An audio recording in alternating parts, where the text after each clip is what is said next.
Hutang bisa menghanguskan pahala amal ibadahmu.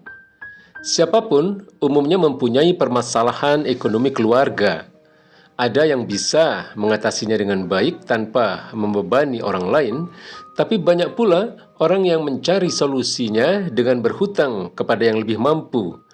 Bahkan tidak jarang kemudian mengambil kredit ke bank. Dan ini adalah bentuk hutang piutang yang lazim dilakukan. Tapi bagaimanakah adabnya? Jangan remehkan soal hutang piutang. Bila sudah punya kemampuan, jangan ditunda-tunda lagi untuk membayarnya. Dalam Islam, hutang diperbolehkan, namun ada adabnya. Ada 11 adab hutang piutang dalam Islam, yaitu 1. Jangan pernah lupa mencatat hutang piutang. Allah Subhanahu wa taala berfirman, "Ya ayyuhalladzina amanu idza tadayantum bidainin ila ajalin musamma faktubuhu." Wahai orang-orang yang beriman, apabila kamu melakukan hutang piutang untuk waktu yang ditentukan, hendaklah kamu menuliskannya. 2. Jangan pernah berniat tidak melunasi hutang. Siapa saja yang berhutang sedang ia berniat tidak melunasi hutangnya, maka ia akan bertemu Allah sebagai seorang pencuri. Hadis riwayat Ibnu Majah, Hasan Sahih. 3. Punya rasa takut jika tidak membayar hutang, karena alasan dosa yang tidak diampuni dan tidak masuk surga. Baginda Nabi besar Muhammad SAW bersabda, semua dosa orang yang mati syahid diampuni, kecuali hutang. Hadis riwayat Muslim. 4. Jangan merasa tenang kalau masih punya hutang. Baginda Nabi besar Muhammad SAW bersabda, barang siapa mati dan masih berhutang 1 dinar atau dirham, maka utang tersebut akan dilunasi dengan diambil dari amal kebaikannya. Karena di sana, di akhirat maksudnya, tidak ada lagi dinar dan dirham. Hadis riwayat Ibnu Majah, Sahih. 5. Jangan pernah menunda membayar hutang. Baginda Nabi besar Muhammad SAW bersabda, menunda-nunda membayar hutang bagi orang yang mampu membayarnya adalah kezaliman.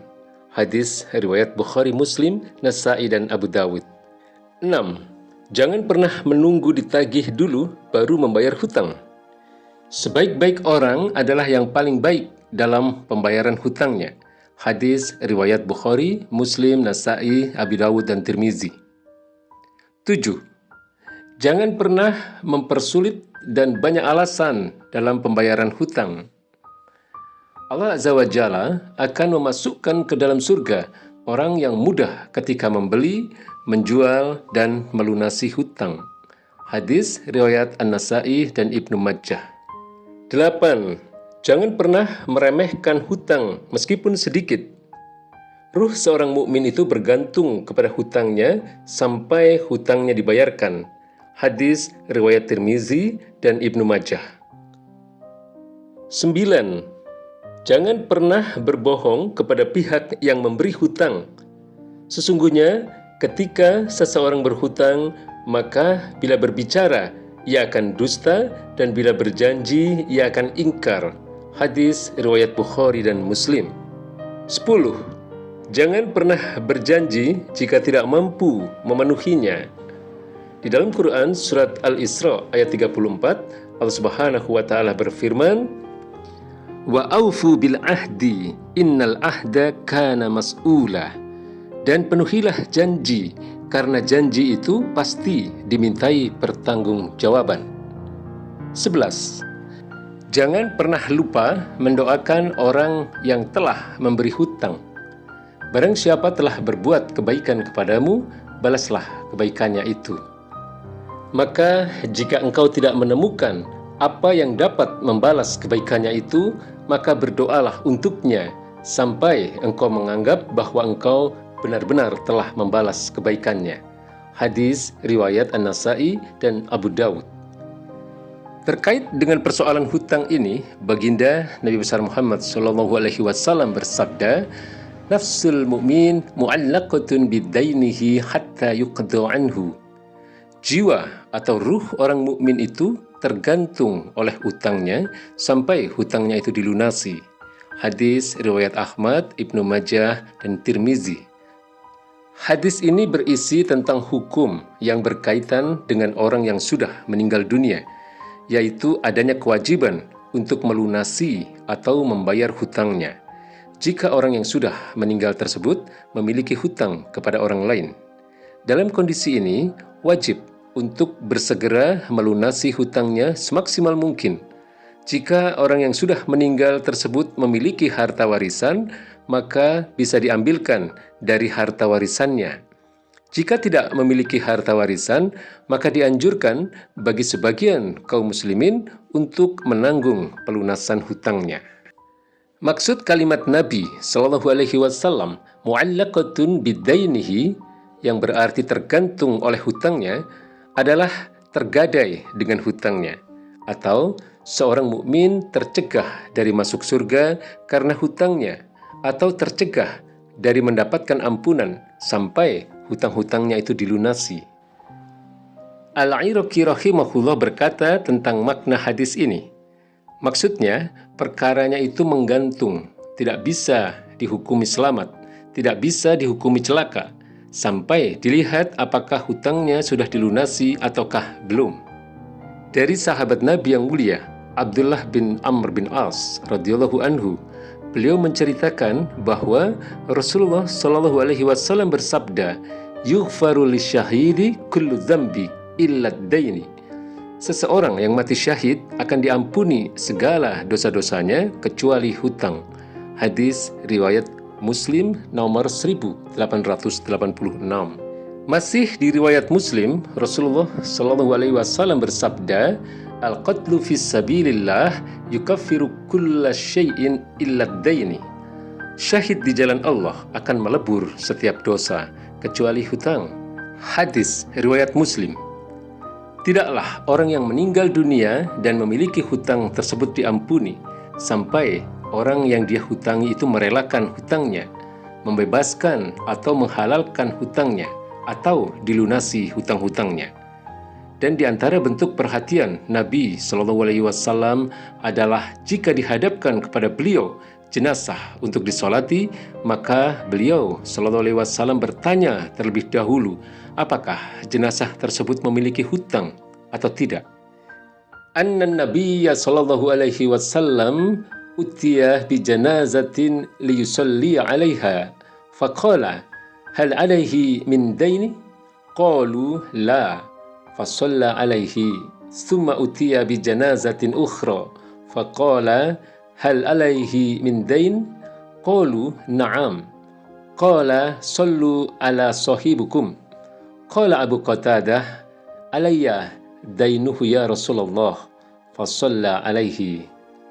Dari Salamah bin Al-Aqwa radhiyallahu anhu, bahwa Nabi Shallallahu Alaihi Wasallam dihadirkan kepada beliau satu orang jenazah agar disolatkan. Maka beliau bertanya, apakah orang ini punya hutang? Mereka berkata, tidak. Maka beliau pun menyolatkan jenazah tersebut. Kemudian didatangkan lagi jenazah yang lain kepada beliau.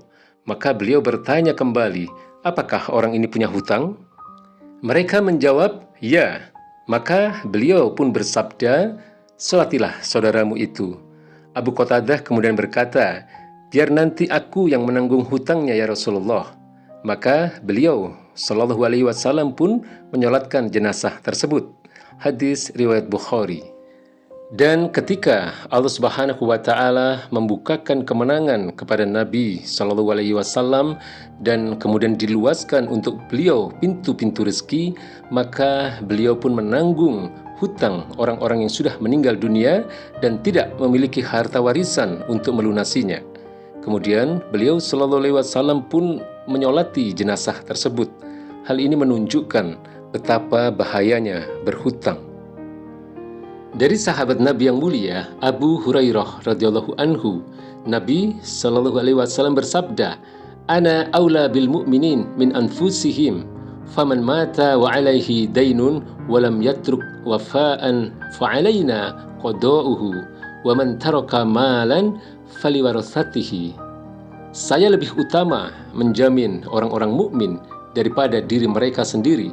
Maka barang siapa meninggal dunia sedangkan dia mempunyai hutang dan tidak meninggalkan harta untuk melunasinya, kewajiban kamilah untuk melunasinya. Dan barang siapa yang meninggalkan harta, maka itu bagi ahli warisnya. Hadis riwayat Bukhari dan Muslim. Oleh karena itu, hendaknya menjadi perhatian bagi setiap muslim. Jika dia memiliki kewajiban terhadap orang lain, dia harus segera menunaikannya. Sehingga di antara faedah lain dari hadis ini adalah hendaknya seseorang itu berusaha melunasi hutang-hutangnya sebelum meninggal dunia. Zahir atau makna yang lebih mendekati dari hadis ini berlaku untuk mereka yang memiliki harta namun tidak mau melunasi hutang-hutangnya. Adapun seseorang yang meninggal dunia dan dia meninggal dunia dalam kondisi masih memiliki niat dan tekad untuk melunasi hutangnya, maka terdapat hadis yang menunjukkan bahwa Allah lah yang melunasi hutangnya.